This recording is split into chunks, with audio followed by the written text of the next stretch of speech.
taane warra galataa taane warra galataa taane sitaamaanne Yesuus dongadi gataane sitaamaanne Yesuus dongadi gataane. Tole maqaan keessan eenyudha? Eessarraa dhuftanii? Waaqayyo waldaa sadanuu sagalee tokko kana keessatti maal isiniif godhee maal dhugaa baatu? Maqaan koo Hiruutuu Abbaan jedhama. Kan inni dhufe ganda Duwwaa Torba keessaadha. Ulfinniif galanni isaaf haa ta'u.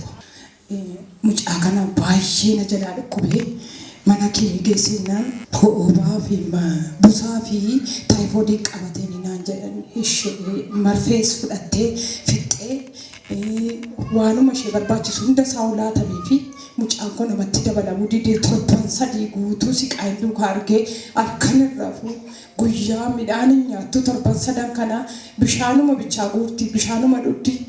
Boodarratti ituma kanaan jiruyyuu erga qoricha kanas fixxee marfees fixxee booddee marfee 11 ajajanii fi isas fixxee qorichas laatanii fi qorichas fixxee umarratti dhiiga qulqulluu ishee fincoofte mucaan koo gaafa sana asitti fidee dhufeera.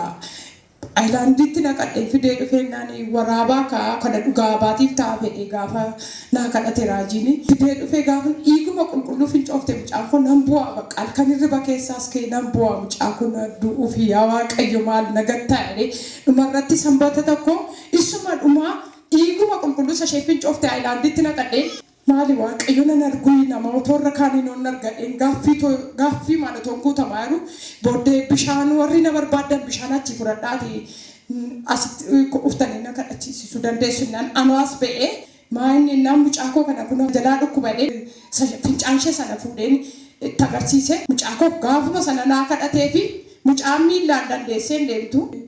Baadheen hin dhufee san dhufee erga inni kadhatee fi booddee miillaan asaasii kaatee ammachitti miillumaan deemtaa amma baajaajirraa buutee dindeessee miillaan hin deemtu gama baay'ee fagaata karaan keenya immoo jechuudha. Miillumaan deemtee mana galtee baay'een dinqisiisadhe Waaqayyoon ammas galtee maaddii na duukaa dhiyaattee maaddiin isaa na duukaa nyaatte mucaan koraatii irbaata galgalaa wajjiniin maaddiirra teenye na duukaa dhiyaattee nyaattee Waaqayyo galata kee nan galateeffadhee. Waa'ee isa kan fincaaniirrayyuu appitaayitii isheellee gaafuma sanaa kaasee baname Waaqayyoof galanna ta'u hojii gurguddaa kanaan duras immoo dhugaa beera dhugaa baatiin koo kun lammaffaadha kanaan dura namoonni dhageessanis jirtu ta'a wayiin kan hin dhageenyes jirtu ta'a. Kanaan dura ji'a tokko gidduutti waan baay'ee na cannaqu waa'ee mana kootii dhugaa beera ji'a tokko gidduutti waan si cannaqaa jiru jira kottumee as ba'e naan jedhe gubaa'ee gidduudhaa achin ta'an ture naan gaafan gadi ba'ee. Ufeas ga'u maalidha waa'ee manaa dhibbatu naan jedhee waa'ee lammaffaan dhugaa ba'aara maaliif Waaqayyo baay'ee waan gurguddaan naaf hojjete iddoo kanatti naaf hojjete yoomiyyuu taanaan dhugaa akkuma kanaa Waaqayyo siniif isaa hojjetu sabanana dhugaa dachaa anarra caalaa dachaa siniif hojjetu jedha Waaqayyo. Birrii tokko namarraa kadhateetu birrii tokko irratti kadhate naa laate ji'a tokko gidduutti dhagaa waggaa 2 lafa taa'edha kan waan ittiin mana hidhadhu nannabee ashawaan hin jiru simmintoon hin jiru gatiin harkaan barbaachisa waan baay'eedha baricha immoo ilaalaa yaa saba Waaqayyo.